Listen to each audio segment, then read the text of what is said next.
Urapi lidah dan bibir hamba dengan kuasa Roh Kudus-Mu dari surga, supaya setiap ucapan perkataan yang hamba sampaikan dari firman Tuhan yang hamba telah susun, kiranya boleh berkenan di hadapan hadirat Tuhan, dapat membawa iman kami lebih dekat kepada Tuhan, mempersiapkan kami semuanya yang hadir dalam acara ibadah siang ini, untuk menyambut kedatangan Tuhan Yesus yang kedua kali yang sudah dekat itu.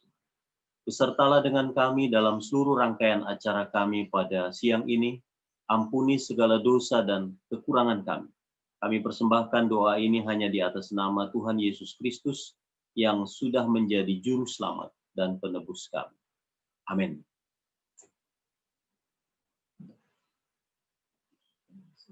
Shalom, saudara-saudara yang kekasih di dalam Tuhan Yesus Kristus. Selamat hari Sabat dan selamat siang.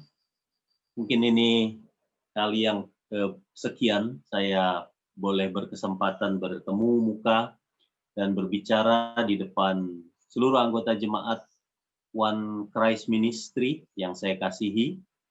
Lebih juga di sini saya melihat mungkin dalam keterbatasan saya karena menggunakan handphone.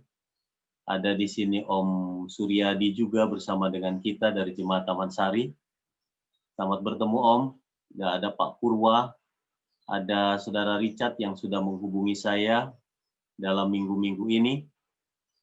Mungkin saya tidak bisa menyebutkan satu persatu lagi nama beberapa anggota yang hadir di sini karena keterbatasan. Tapi saya percaya saudara bahwa pertemuan kita walaupun lewat Zoom saja, ini dapat mengikat iman kita lebih dekat kepada Tuhan dan mempersiapkan kita untuk menanti kedatangan Tuhan Yesus yang kedua kali. Terima kasih untuk kesempatan yang diberikan untuk menyampaikan pekabaran siang ini. Dan tema pekabaran saya siang ini adalah ujian iman. Tadinya saya ingin menyampaikan masa penggoncangan, tetapi mungkin terlalu spesifik ke arah organisasi gereja kita. Karena ada beberapa tamu yang hadir menurut Pak Richard. Itu sebabnya saya ubah pekabaran ini dengan judul ujian iman. Saudara, kita menghadapi banyak ujian iman, terlebih belakangan hari ini saya rasa. Apalagi menghadapi COVID-19 yang cukup panjang ini, sudah 8 bulan, sebagian dari umat-umat Allah mungkin sudah banyak yang mengeluh, kapan ini COVID selesai ini kan. Dan kalau kita tanya ke berbagai tempat, ke berbagai orang yang ahli sekalipun, banyakkan orang tidak tahu kapan kira-kira COVID-19 ini akan selesai. Diprediksi ada yang katakan akhir tahun ini. Tapi sampai sekarang pun kan vaksinnya belum selesai dibuat. Kalau vaksinnya sudah selesai juga belum tentu orang menggunakannya kan saudara karena takut ini dan takut itu. Kemudian ada yang sebutkan tahun 2001 akhir. Ada yang sebutkan tahun 2002, bahkan ada yang sebutkan tahun 2025. Kalau COVID-19 ini saya pikir adalah bagian kecil daripada ujian iman kita. Apakah kita didapati setia kepada Tuhan sampai akhir? Kalaupun kita terlewati dan tidak terkena dampak daripada sakit ini? Ataupun kena sekalipun, apakah pada saat kita kena kemudian kita sembuh? Karena memang pada umumnya jumlah yang sembuh saya perhatikan lebih banyak daripada yang meninggal, maaf kata. 80% barangkali orang yang terkena ini akibatnya sembuh. Ujungnya adalah sembuh. Puji Tuhan. Tapi saudara, banyak juga orang yang kemudian di antara saudara-saudara kita yang meninggal, dan saya terus mengupdate jumlah yang meninggal, jumlah yang sembuh dari organisasi gereja kita, karena laporan ini terus-menerus dikirimkan ke divisi, khususnya Departemen Kesehatan. Saudara yang kekasih, memang kelihatannya kecil COVID-19 ini. Tapi ini bagian daripada ujian iman kita. Kadang-kadang ujian iman yang kita hadapi itu dari perkara yang kecil dan biasa, tapi sampai kepada perkara yang sedang, sampai perkara yang suatu saat puncaknya adalah perkara yang besar, yang luar biasa. Di mana nanti pemaksaan hukum hari Minggu barangkali akan berlangsung Dan ini kita tidak bahas. Kemudian kita kasih, apakah kita siap? Ujian iman demi ujian iman, dan sebenarnya apa tujuannya hal tersebut disodorkan kepada kita sebagai umat-umat Allah. Pada tahun 2011 yang lalu, tepatnya tanggal 11 Maret, pernah terjadi gempa bumi yang dahsyat di daerah Fukushima di Jepang, tahun 2011 yang lalu. Gempa ini merusakkan sebagian besar dari reaktor nuklir yang ada di kota Fukushima ini, dan didapati saudara 1.600 orang menjadi korbannya, orang-orang Jepang yang meninggal. Tetapi anehnya, dari 1.600 korban yang meninggal ini, ternyata tidak ada satupun yang meninggal oleh karena terkena radiasi daripada reaktor nuklir yang ada di kota Fukushima ini. Tetapi saudara, mereka yang meninggal dari 1.600 ini, 100% diakibatkan oleh karena masalah stres. Stres, saudara.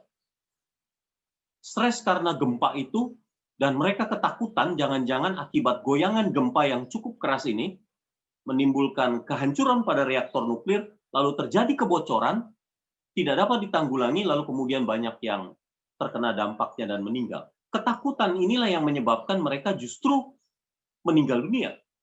Orang biasanya kalau takut kan jadi bertindak gegabah, sembrono, yang tujuannya tadinya untuk menyelamatkan diri boleh jadi justru jadi terkurung dalam situasi yang sulit, tertimpa bangunan rumah lalu kemudian mati karena tidak dapat berbuat apa-apa. Saudara, stres sebenarnya adalah penyakit yang tidak pernah diperhitungkan orang. Perasaan takut, dan ini juga ujian iman. Pada saat kita menghadapi pandemi COVID ini, kita stres setiap hari, karena menurut catatan WHO, 38 juta jiwa tiap-tiap tahun meninggal oleh karena stres. Dan satu penyakit yang disebabkan oleh virus corona adalah belakangan ini stres. Ini ujian iman, saudara. Apakah kalau kita bergantung kepada Tuhan kita sumber kekuatan itu, stres ini menggerogoti hidup kita? Sementara Yesus katakan, janganlah kamu khawatir akan apa yang akan kamu makan, apa yang akan kamu pakai. Ya kan, karena kekhawatiran hidup itu tidak akan pernah menambahkan satu hasta pun umur hidup kita. Tapi tanpa kita sadari, sebenarnya kita bergaul dan hidup akrab dengan stres setiap hari menghadapi makanan apa yang kita makan, minuman apa yang kita minum. Sehingga menurut catatan tadi sekali lagi 38 juta jiwa setiap tahun meninggal karena stres. Dan stres itu seringkali berjalan diam-diam tanpa kita sadari berada di dalam tubuh kita. Sebenarnya COVID-19 ini tidak lebih parah daripada SARS atau MERS. Tahun 1918 kan menurut sejarah, saudara, ada yang disebut virus Spanyol. Virus Spanyol ini menewaskan 50 juta jiwa. Ya, saya pikir kalau di dunia ini 1 juta mungkin sudah meninggal karena COVID-19. Dan ini sudah berjalan hampir 1 tahun. Jadi saya pikir tidak mungkin sebanyak korban daripada virus Spanyol yang 50 juta itu. Tapi saudara, kehebatan dari COVID-19 adalah penyebarannya begitu cepat. Hampir di 216 negara yang ada di bawah bendera PBB, sekarang ini mungkin lebih sudah terdampak virus corona ini. Bahkan di pulau-pulau seperti Salomon, Kepulauan Hawaii, dan sebagainya yang kita pikir terpisah oleh laut yang jauh, ternyata virus itu ada juga di sana. Jadi ini luar biasa kecepatan daripada penularan virus corona, sehingga sebagian orang dihinggapi stres psikosoma, dampak daripada penyakit ini. Saudara yang kekasih, virus corona menyebabkan berbagai dampak. Apakah berdampak buat iman kita juga? Sehingga ini saya kategorikan sebagai ujian iman. Ya, saudara. Sebagian orang sekarang sudah mulai jenuh dan bosan, tinggal katanya di rumah saja. Tiap kali iklan TV, stay at home, di rumah saja. Saya pikir ini apa sih? Sekarang mungkin sudah tidak seperti itu lagi ya, saudara ya. Tapi kan kadang-kadang datang juga iklan seperti itu, tapi kadang-kadang ditarik kembali kan, karena sudah ada PSBB, tapi kemudian dikendorkan dan seterusnya. Kalau begitu berdampak besar lagi, dikencangkan lagi ikat pinggangnya itu. Jadi saudara yang kekasih, ini tarik ulur, tarik ulur. Kok stay at home, terus di rumah saja, di rumah saja, di rumah saja. Jadi ini yang selalu masuk ke telinga saya setiap hari. Mungkin ke telinga banyak orang, banyak anggota gereja. Sehingga kita tidak bisa melakukan apa-apa. Tidak bisa bersekolah yang bersekolah, ya online saja di rumah. Tidak bisa bekerja ke kantor yang di kantor, ya bekerja saja dari rumah. Work from home, bekerja dari rumah katanya kan. Dan ini sudah terkenal istilah-istilah begitu kan. Orang yang mungkin bekerja di pariwisata sudah mulai mati. Orang yang bekerja di perhotelan sudah mulai tutup, sudah mulai kosong. Orang yang bekerja di restoran sudah mulai bangkrut. Ya tidak ada orang yang mau makan lagi di sana. Sekarang mungkin sudah mulai kembali dibuka. Tapi itu pun tarik ulur sekali lagi. Jadi banyak usaha-usaha dari banyak orang yang mulai tutup. Dan ini menimbulkan apa, saudara? Penyakit baru yang saya sebutkan, psikosoma tadi. Kejiwaan. Kalau diselidiki oleh dokter, diperiksa, tidak ada sakitnya Bapak. Bapak sehat-sehat saja kok secara fisik. Tapi saya suka pusing Pak. Suka pusing dokter. Tanpa sebab gitu kan. Pusing kepalanya, entah di belakang, entah di depan kah. Sakit perut tiba-tiba, ya kan, terus-terusan, tidak pernah sembuh-sembuh. Ini adalah dampak daripada stres yang berkepanjangan 8 bulan, saudara. Sejak bulan Maret sampai bulan ini, tidak ada kabar baik seolah-olah. Saya selalu kalau lihat TV, aduh kalau udah COVID-19 beritanya, udah saya ganti channel saja lah gitu kan, ganti channel. Orang sudah mulai bosan karena pasti kurvanya itu naik terus. Tidak pernah turun, saudara. Naik terus ya. Paling tidak datar sedikit, tapi naik lagi nanti. Korbannya semakin hari, semakin banyak. Dan ini, saudara, jangan sampai membuat kita stres berkepanjangan. Satu kali didapati bahwa ada seorang yang ini namanya Ellen Mers, mungkin saudara pernah membaca.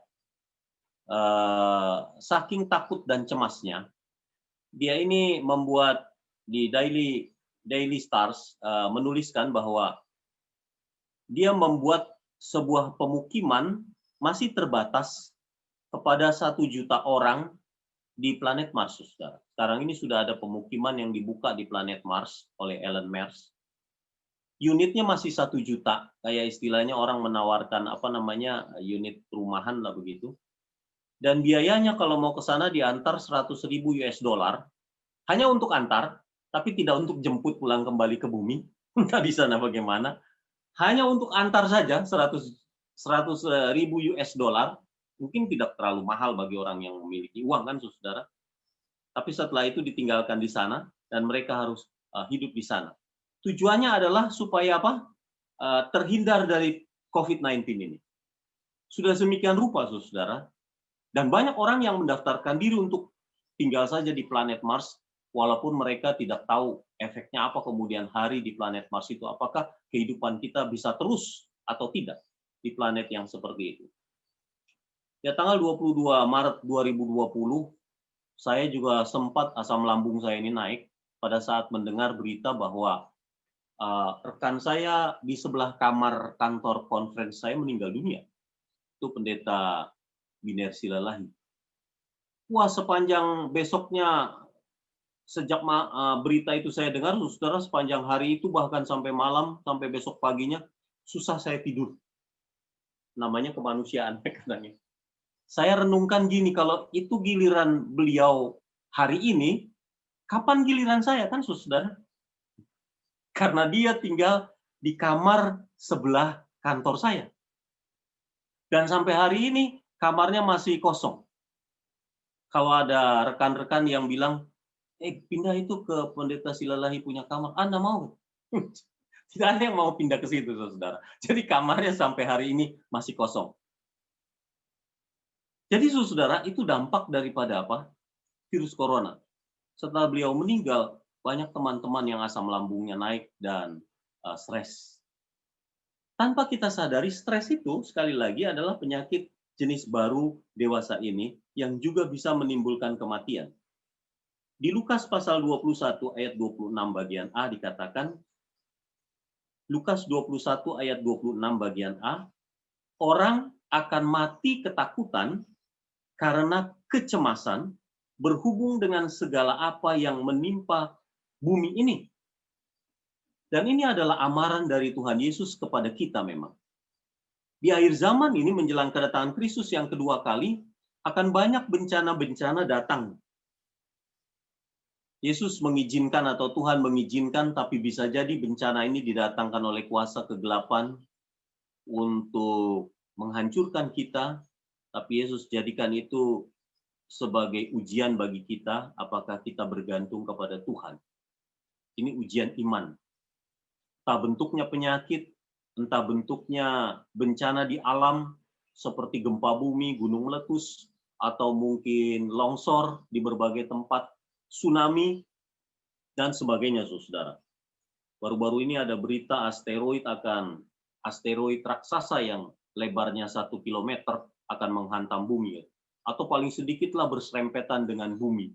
Efeknya kan sangat berbahaya akibat hembusan daripada gesekan itu.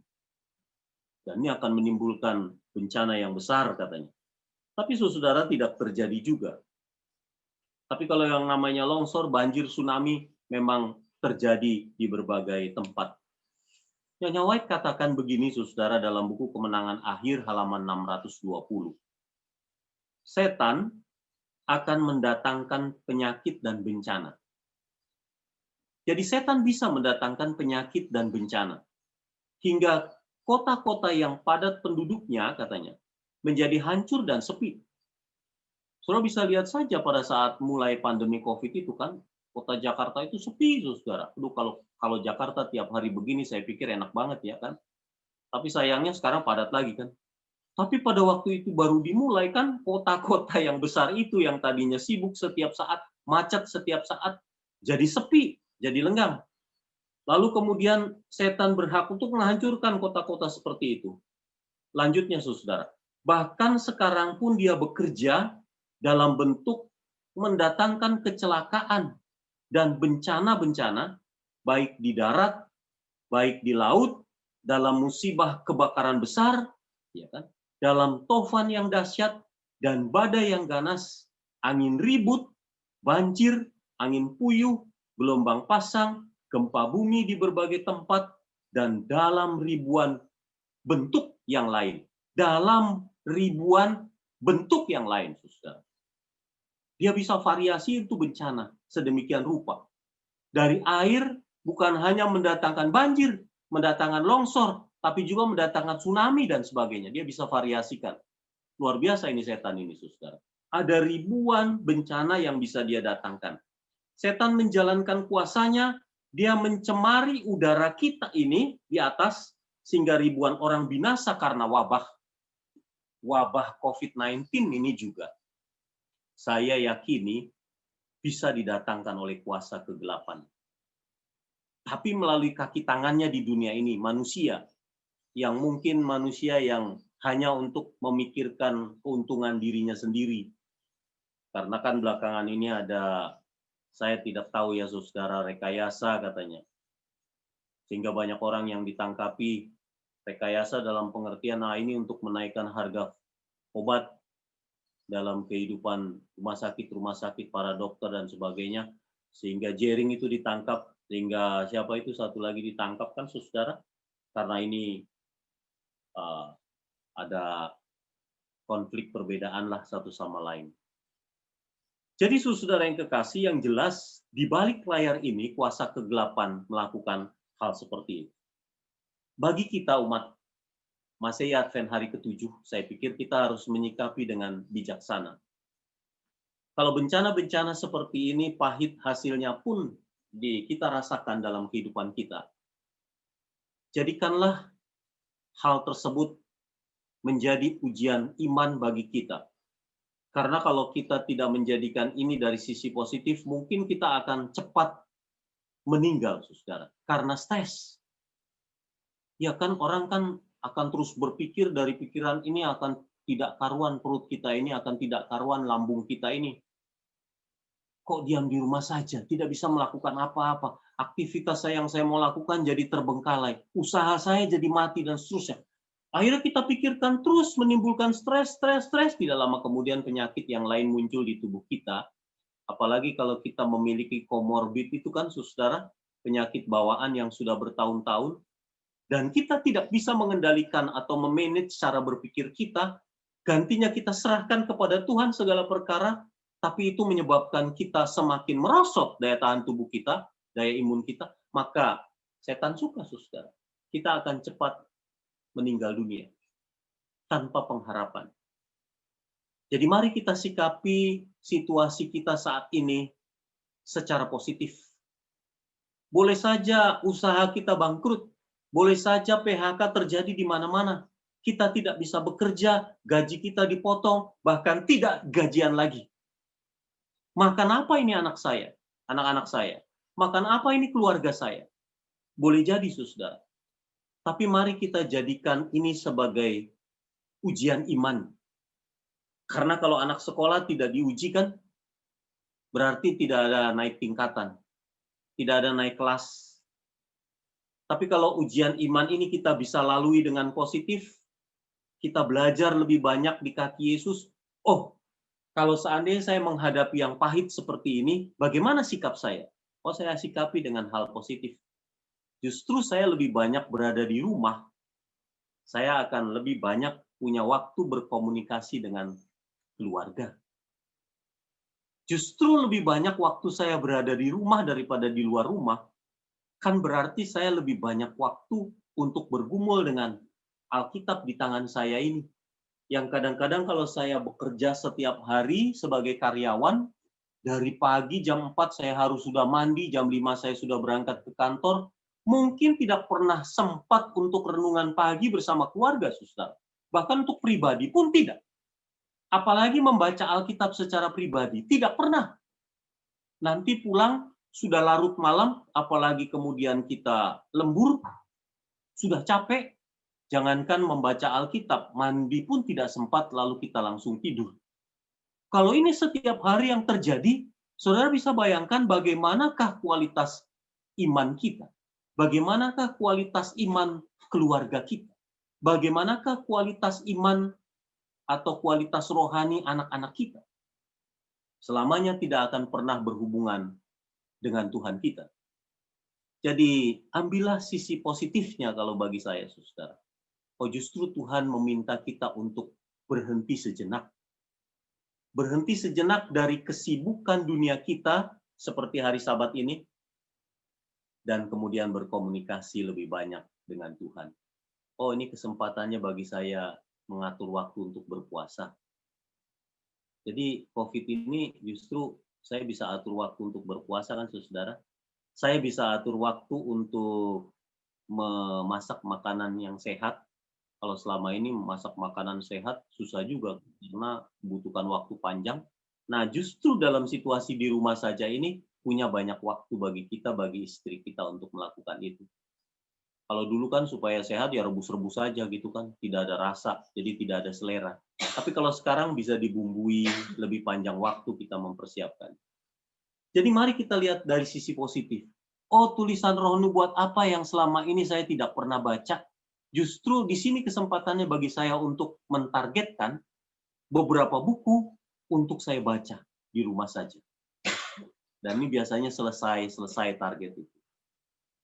Jadi saudara yang kekasih, kalau selama ini saya tidak pernah berolahraga misalkan karena kesibukan, justru dalam situasi COVID-19 ini seharusnya menjadi berkat bagi saya. Oh, saya punya banyak waktu kan di rumah saja. Mungkin kalau sebagai seorang pendeta, melawat juga tidak harus ke rumah anggota misalkan. Karena beberapa pendeta katakan, pendeta, saya ini katanya kalau melawat ke rumah anggota seringkali ditolak. Kalau dulu anggota berharap kami lawat, kalau sekarang ditolak. Kenapa? Pendeta melawatnya dari virtual saja. Karena kami takut kenapa? COVID-19, ya kan? Ya kalau bagi pendeta mungkin alhamdulillah gitu kan saudara kan, karena dari rumah saja. Tapi saudara sebenarnya itu kesempatan bagi kita kan. Kita hanya tinggal angkat telepon, bagaimana Pak? Sehat? Bagaimana Bu? Sehat? Ya kan? Tapi kita punya banyak waktu di rumah itu untuk hal-hal lain yang lebih positif. Jangan berarti kita tidur aja kalau begitu malas-malasan tidak melakukan apa-apa. Saudara. Tapi bukankah kita bisa alihkan waktu kita yang banyak ini untuk hal-hal yang positif?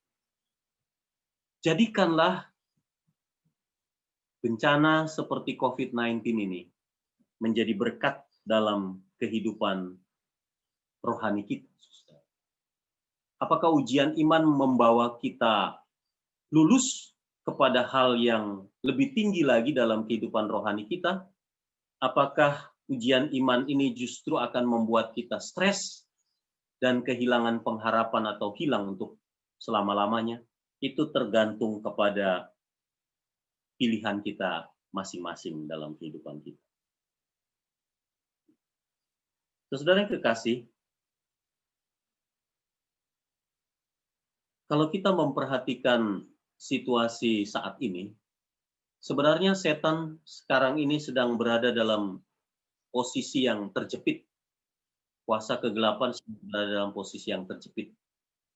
Itu sebabnya di kitab Wahyu, jadi dia ini sedang kebakaran jenggot. Dia akan coba untuk bergerak ke sana kemari, ekornya menghantam ke kiri dan ke kanan kalau perlu. Dia tidak bisa kontrol lagi. Yang penting hancur-hancuranlah. Kalau saya hancur menurut setan, biarlah semua pengikut saya juga hancur bersama-sama dengan saya. Dia kan sedang mengerahkan seluruh kekuatannya untuk sama-sama hancur, saudara. Jadi siang ini, saudara yang kekasih, mari kita kontrol, kendalikan diri kita. Jadi jangan pernah kita berpikir bahwa kalau situasinya seperti ini, kita juga akan menjadi putus asa atau kehilangan pengharapan. Percayalah bahwa arah selalu menyertai kita. Di kitab Yohanes pasal 17 ayat 15 bagian B mengatakan begini, ini adalah bagian daripada doa Tuhan Yesus kepada kita. Yohanes 17 ayat 15 bagian B. Mungkin saudara kita bisa baca ayatnya lebih jelas. Yohanes pasal 17 ayat 15 bagian B. Kalau ada yang dapat. Yohanes pasal 17 ayat 15 bagian B. Bunyinya begini. Atau secara keseluruhan ayat 15, saudara saya akan bacakan. Aku tidak meminta supaya engkau mengambil mereka dari dunia, tetapi supaya engkau melindungi mereka daripada yang jahat. Ini doa Yesus buat murid-murid, buat kita juga sekarang ini. Aku tidak meminta engkau, Yesus bukan meminta kepada Bapa supaya kita ini sekarang ini diangkat saja ke surga. Atau seperti tadi Ellen Mers, dia mau tinggalkan aja dunia ini supaya terhindar dari COVID-19 atau kesusahan-kesusahan yang lain. Ya bermukimlah di planet Mars sana. Supaya kalau terjadi bencana, kehancuran dan sebagainya di bumi ini, hancurlah. Tapi dia aman di sana. Jadi Yesus tidak melakukan hal itu, saudara. Membawa umat-umatnya sekarang ini sebelum bencana terjadi, langsung naik ke surga. Aman di sana. Gitu. Karena belum saatnya. Step-step dalam kehidupan rohani kita yang ada dituliskan di dalam Alkitab dalam bentuk nubuatan akhir zaman, itu harus digenapi dulu satu persatu. Termasuk kesusahan-kesusahan kecil, kesusahan-kesusahan sedang, sampai kesusahan yang paling besar, harus kita alami sebagai umat Allah kalau kita belum meninggal di dunia ini. Dan sekarang yang Yesus lakukan adalah memelihara kita, saudara. Nah, kalau dia berjanji untuk memelihara kehidupan kita dari kejahatan, dari bencana, dari kesulitan, itu sebabnya siang ini saya ingin katakan, waktu kita menghadapi ujian iman, sikap kita seharusnya positif. Jangan negatif. Jangan kita takut, jangan kita cemas, saudara. Tapi berpengharapanlah kepada Kristus, karena dia batu gunung yang tidak pernah berubah. Aku tidak pernah meminta kepada Bapa supaya engkau mengangkat mereka dari bumi ini, tapi supaya engkau memelihara mereka daripada yang jahat. Dan kasih, yakinlah bahwa Tuhan kita adalah Allah yang care, Allah yang selalu mendampingi kita. Seperti di dalam Alkitab digambarkan dia itu adalah Mikael. Mikael di dalam kitab Daniel pasal 12 ayat 1 dan 2, dia selalu mendampingi Daniel pada saat menghadapi masa-masa yang sulit. Dia tidak pernah meninggalkan kita. Kalau kita merasa kehilangan pengharapan saat ini karena pandemi COVID contohnya, karena kita yang meninggalkan dia, saudara. Sesungguhnya dia tetap ada di samping kita, dia mendampingi kita. Hanya apakah kita bisa melihat dia ada di samping kita dengan mata iman kita? Itu tergantung kepada hubungan kedekatan kita dengan Kristus, ataukah saat ini kita jauh dari Kristus. Jadi dalam situasi pandemi ini, saudara, kadang-kadang kan kita pikir, oh saya harus lebih dekat sama Tuhan. Tetapi kadang-kala kita malas juga berbakti kan. Waktu situasinya normal, kita tidak pernah ke gereja. Dilawat-lawat sama pendeta, sama majelis, sama diakon, tidak pernah juga datang ke gereja. Tapi setelah pandemi COVID, saya pikir gereja akan penuh nih. Artinya Zoom itu akan penuh. Tapi tidak juga, saudara. Yang ada di Zoom itu adalah anggota-anggota gereja yang aktif. Tapi anggota gereja yang tidak aktif kemana? Saudara bisa bayangkan tidak ke gereja, lalu tidak mengikuti Zoom meeting seperti ini. Lambat laun iman kita makin apa? Makin jauh dari Tuhan. Maka kita beralasan karena tidak ada kuota pendeta, biayai dong kuota misalkan gitu. Ada mungkin yang mengeluh. Karena ini kuotanya berat ini, ya kan? Harus beli sekian, nanti cepat habis. Ada lagi Zoom ini kan macam-macam kan, saudara kan? Saya aja kalau diikutin semuanya mungkin, waduh banyak sekali kan. Zoom ini jam segini, Zoom ini jam segini, terus-menerus begitu. Lama-lama mata kita tidak kuat juga karena melihat cahaya terus kan. Tapi kita mungkin sekarang sudah pandai mengklasifikasi mana Zoom yang saya akan ikuti, mana yang mungkin abaikan dulu misalkan.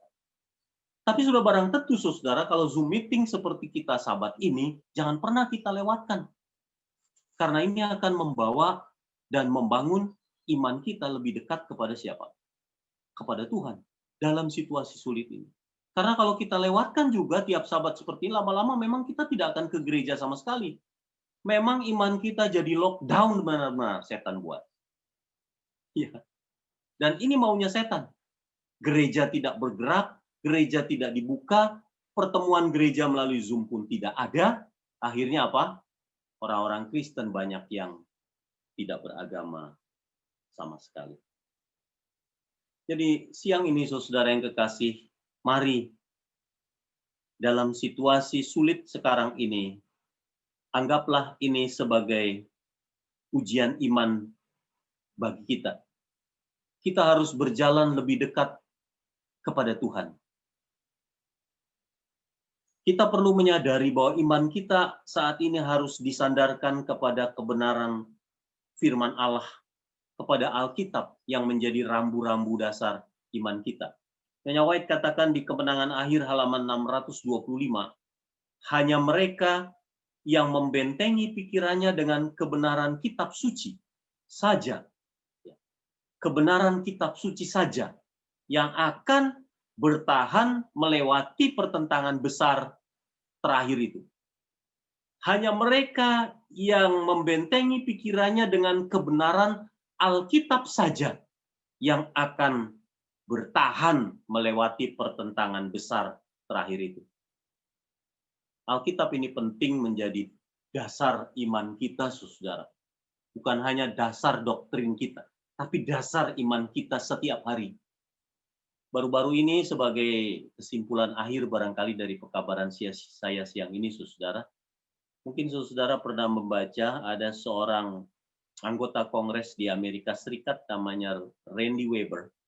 Randy Weber ini pernah berdoa sambil mengeluarkan air mata di depan Kongres Amerika Serikat dalam sebuah tempat. Di dalam doanya itu, saudara, saya membaca dan mendengar. Ada 3 pengakuan dosa dari Randy Weber terhadap pemerintah negara Amerika Serikat. Yang pertama, saudara, dia katakan begini.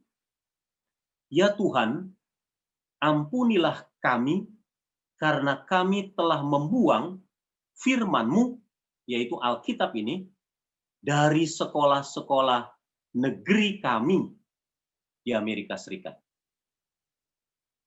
Kami telah membuang Alkitab ini dari ruang kelas anak-anak kita di sekolah-sekolah negeri kami. Kemudian doanya yang kedua, ya Tuhan, ampunilah kami masyarakat Amerika. Kalau ini doa syafaat sebenarnya, saudara.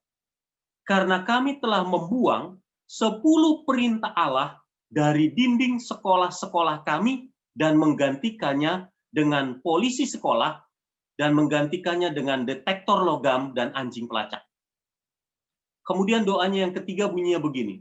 Ya Tuhan, ampunilah kami karena kami telah menginjak-ninjak kekudusan pernikahan suci dan menggantinya dengan gaya hidup alternatif.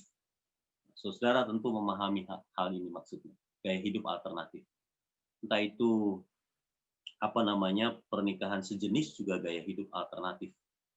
Kan sekarang ini sedang tenar di Amerika Serikat, gay itu menikah, diberkati di gereja kadang-kadang. Gereja yang mungkin tidak memiliki aturan kitab suci secara ketat. Jadi saudara yang kekasih, pada saat salah seorang anggota Kongres Amerika ini berdoa, dia menyadari kalau kita singkirkan Alkitab ini dari iman kita, keluarga kita, iman anak-anak kita, yang seharusnya Alkitab ini menjadi dasar iman, apalagi di saat ujian seperti sekarang ini, ujian iman itu datang dalam hidup rumah tangga kita. Maka saudara yang kekasih, kita tidak punya pegangan yang kokoh lagi. Ini menjadi penghiburan dan kekuatan bagi kita dan keluarga kita. Di saat kita menghadapi pandemi COVID-19, di saat kita menghadapi bencana-bencana sedang yang lainnya di depan nanti, yang menghadang kita, lebih besar lagi saudara ke depan nanti. Jadikan Alkitab menjadi bacaan sehari-hari kita yang menyenangkan saudara. Ajarkan itu kepada anak-anak kita, supaya kita semakin kuat di dalam iman. Apapun yang kita akan hadapi di depan nanti, kita tidak akan pernah khawatir dan takut, apalagi menyebabkan kita mati lebih cepat.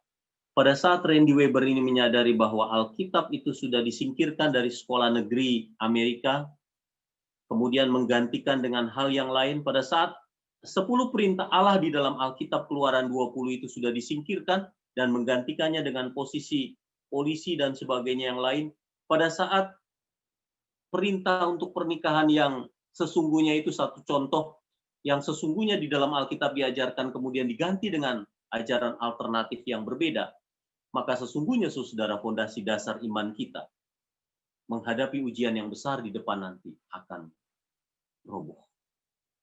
Jadi ingatlah cerita yang Yesus ajarkan, kalau kita mau mendirikan bangunan rumah, jangan dirikan di atas apa? Pasir. Dirikanlah di atas batu. Dan batu itu di dalam perumpamaan Tuhan Yesus itu adalah firman Allah ini.